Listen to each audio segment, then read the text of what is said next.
स्थानिक स्वराज्य संस्थेच्या निवडणुका पाहता आता सर्वच पक्ष कामाला लागले आहेत. मात्र पाहायला गेलं तर चप्पा चप्पा भाजपा अशा प्रकारचे भाजप पक्षाकडनं बॅनरबाजी करण्यात आली. तर येणाऱ्या काळात 70 पार असा नारा जो तो भाजपने दिला आहे. तर दुसरीकडे संजय राऊतांनी देखील सांगितलं आम्ही दोन्ही ठाकरे बंधू येणाऱ्या काळात 75 पार ठाण्यामध्ये करू असं देखील त्यांनी भाकीत केलं. आपल्यासोबत जोडलेले मनसे नेते अविनाश जाधवजी. अविनाशजी, ते काय कसं बघतात? लोकसभा झाली, विधानसभा निवडणूक झाली, कुठंतरी अपयश मिळालं होतं. मात्र यंदाच्या काळात कशा प्रकारची तयारी आपली असणार आहे आणि दोन्ही ठाकरे बंधू येणाऱ्या काळात एकत्र आल्यामुळे कुठेतरी सत्ताधाऱ्यांना कुठेतरी आता नाकचक्की होणार आहे? मला असं वाटतंय की शिवसैनिक, महाराष्ट्र सैनिक हे एकत्र आलेत का? तर हो, ते मनापासून एकत्र आलेले आहेत. याचं कारण आहे आमच्या लोकांचा DNA एक आहे, बरोबर आहे. त्याच्यामुळे हे सोपं आहे की आम्ही एकत्र येऊन काम सुरू केलेलं आहे. आमचा मोर्चा झाला, याच्यापुढे आमची आंदोलनं देखील तुम्हाला भ्रष्टाचाराच्या विरोधात एकत्र होताना दिसतील. ठाण्यातच नाही तर संपूर्ण ठाणे जिल्ह्यात तुम्हाला ही आमची आंदोलनं एकत्र होताना दिसतील.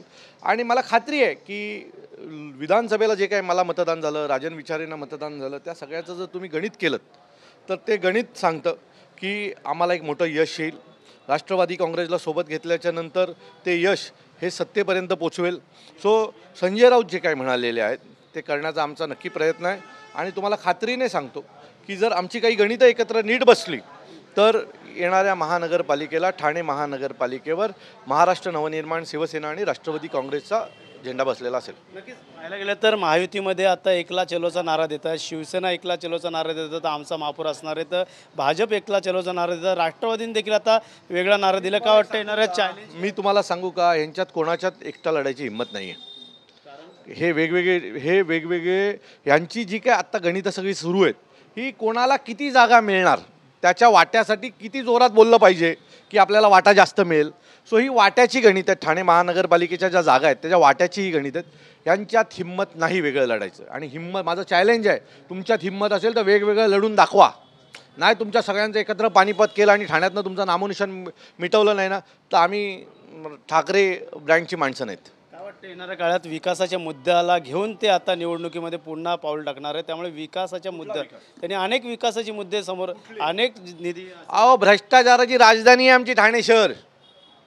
हे जे काही वर्ण सांगतात ना, एकत्र या एकत्र या, त्या विकासासाठी नाही, अजून मोठे मोठे भ्रष्टाचार करण्यात यावेत, ठाणे महानगरपालिकेला अजून विकून टाकावी, याच्यासाठी ते एकत्र येत आहेत. भ्रष्टाचार करण्यासाठी एकत्र येतात, विकास करण्यासाठी नाही.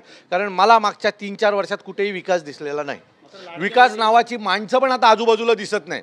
काही विकास नावाच्या माणसांनी त्यांची नावं बदलली कारण लोक चेष्टा करायला लागली.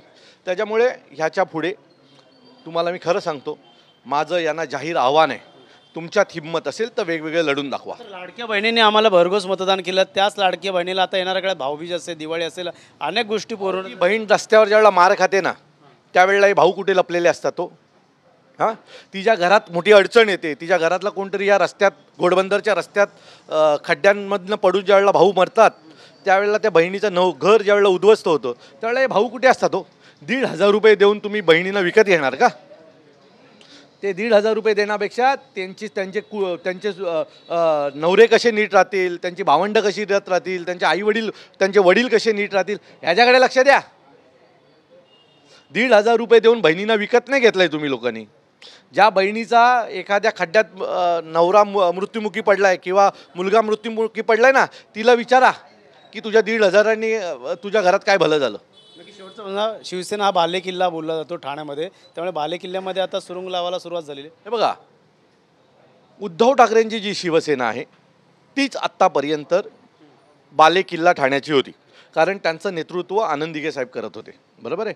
आत्ताची जी शिवसेना आहे तिने एकही निवडणूक वेगळी लढली नाही. त्याच्यामुळे त्याची ताकद काय आहे ही कोणालाही माहीत नाही आहे. ते भारतीय जनता पक्षाच्या खांद्यावर डोकं ठेवून पुढे चाललेले आहेत. त्याच्यामुळे ही जी ठाण्याची शिंदेसेना आहे तिची ताकदच कोणाला माहीत नाही. त्यामुळे जो काय बालेकिल्ला होता तो बालेकिल्ला उद्धव बाळासाहेब ठाकरे गटाचा, म्हणजे मूळ शिवसेनेचा आहे. त्याच्यात दुसऱ्या कोणाचंही श्रेय नाही. नरेश मस्केला देखील त्यांनीच खुर्चीवरती बसवण्यासाठी या ठिकाणी आले होते ठाण्यामध्ये उद्धव ठाकरे सोबत. मला वाटतं त्यावेळेला आमची जी काही भूमिका होती ती भूमिका होती. आत्ता जी भूमिका आहे त्या भूमिकेला त्यावेळेला देखील आम्ही आमची भूमिका नीट पार पाडली, त्यांना खासदार केलं, बरोबर आहे. यावेळेला देखील आम्ही आमची भूमिका नीट पार पाडू, त्या सगळ्यांना त्यांची जागा दाखवून देऊ. नक्कीच अविनाश जो येणाऱ्या काळात जागा दाखवली जाणार, त्यामुळे येणाऱ्या निवडणुकीमध्ये कोणाचा झेंडा ह्या महानगरपालिकेवरती दिसेल, महापौर कोणाचा बसेल यासाठी आता सर्वांचाच आता प्रयत्न सुरू असताना सर्वांचं देखील लक्ष लागलेलं आहे. कॅमेरा अथर्वसह गणेश सुराट, TV9 मराठी, ठाणे.